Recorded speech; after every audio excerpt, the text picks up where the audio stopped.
financial juggernaut, so they were always going to make this thing. We're going to do one more question, and it's going to be down here in the front, but I want to let you guys know, the after party is right next door at Trinity Hall. If you had to genetically engineer a post-party location for Boondock Saints, Trinity Hall is it. You can drop, it is as genuine as you're going to get. Please join us over there. We'd love to see you over there. And last question, this gentleman right here. Okay, first I want to compliment all three of you guys. Tremendous job. Thank you for bringing this shit to Dallas, because you guys are fucking awesome. Thank you. I have a question for the brothers. Hang on. A question for the director. Stop. What's going on over here? Did you sign our foot? He's got all this foot fetish thing going on. You're signing everything over there.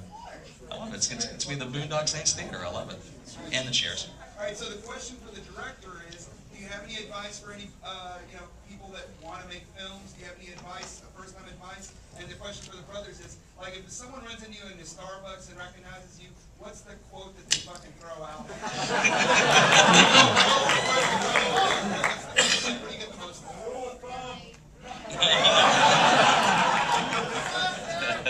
All right, what was mine again? You have advice for people who want to get into filmmaking? Yeah, there's really no excuses these days. You can go to Best Buy and hook yourself up with enough stuff to make a movie, you know?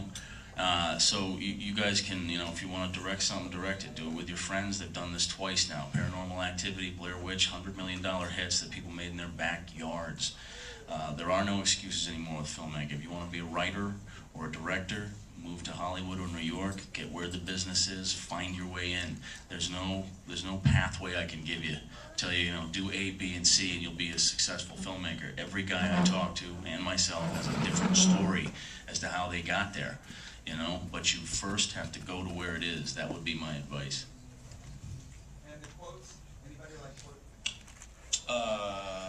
I don't know, when I meet somebody, I'm strangely comfortable with it. Most people, you know, when they see and they freak out, that's the difference. That's why this movie's so special to me. You know, I know from my perspective, sometimes people will go, "Hey, dude, were you in Suicide Kings?" I'll be like, "Yeah, I was." "Ah, cool, man, that was cool." Keep walking. Right. Boondock fans are like, "Dude, fuck. And I gotta tell you, it's something totally different from this perspective. That's why it's close to my heart. You know, I mean, that passion is palpable. You know, it's contagious. What I get a lot of times, guys do this. "Dude, shoot me. Shoot me. Serious." What about you, Norm? Norm's response is like, "What?" I had like a dozen guys put me in a headlock in Las Vegas and actually like bounce me from club to club, like in a headlock. I was terrified for my life. You know, I asked Rocco that once, and he said, I can't buy a pack of smokes without running into 9 guys. He gets that one all the time. That and Is It Dead? But when Rocco said that line, he was talking about Troy. Yeah, that's actually kind of a fun little story, too. We get on set that day, we were going to do the cat scene, and the way we got this guy goes, a special effects guy goes, Mr. Duffy, you got to come over and check out the blood cannon. And I was like, fucking blood cannon, what?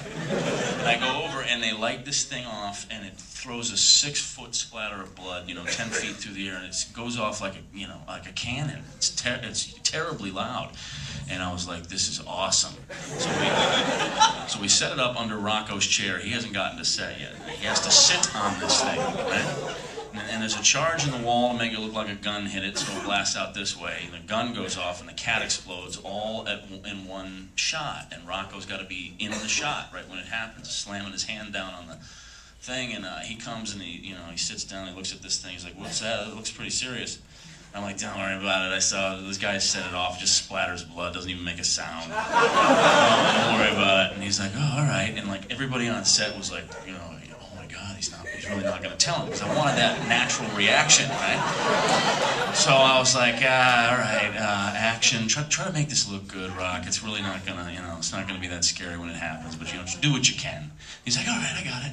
And he was like, bang, and this fucking thing went off underneath his ass, and he just jumped up, nearly knocked the table off. He hits the wall, he's screaming, and we used it.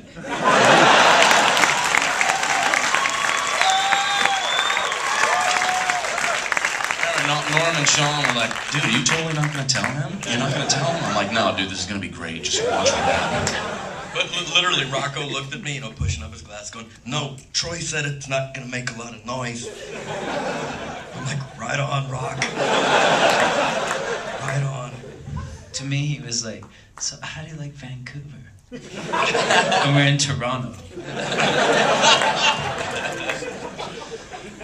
On behalf of everybody here, and the majority of the people who were here when they filled out the entry blanks to be part of the premiere audience, we wanted to know how they were first introduced to Boondock Saints. And almost to a person, and by the way, hardcore female response, evenly split 50-50 men and women. If you're a Sony exec and you think you need to market this movie to men, think about the female marketing campaign. Put these two boys on every poster, and I'm telling you, I'm just saying. Well, ladies, also, that's why you got a female lead, Females are sick and tired of playing victims on film, and I wanted a strong female character, and you got Eunice. And Ben's knocked it out of the question, which she always does. But She's all of really them, hot. Oh, God. From Angel all the way on. Okay, real quick, and we will get you guys out of here, and back over to more drinking. Almost all of them, almost everybody who responded said, a friend got me into it. I was at a friend's house, and he says, you've got to watch this movie. A friend says, if you put this DVD in, the panties will come off. This movie will help me get past the breakup with my boyfriend. Who sent that in? That was you. On behalf of I think Norman can help you get past the breakup. I saw you looking. Movies like this don't come around often. They really don't. And to the three of you, on behalf of everybody here in North Texas, thank you for making this movie, thank you for making the sequel, and thank you guys for coming out.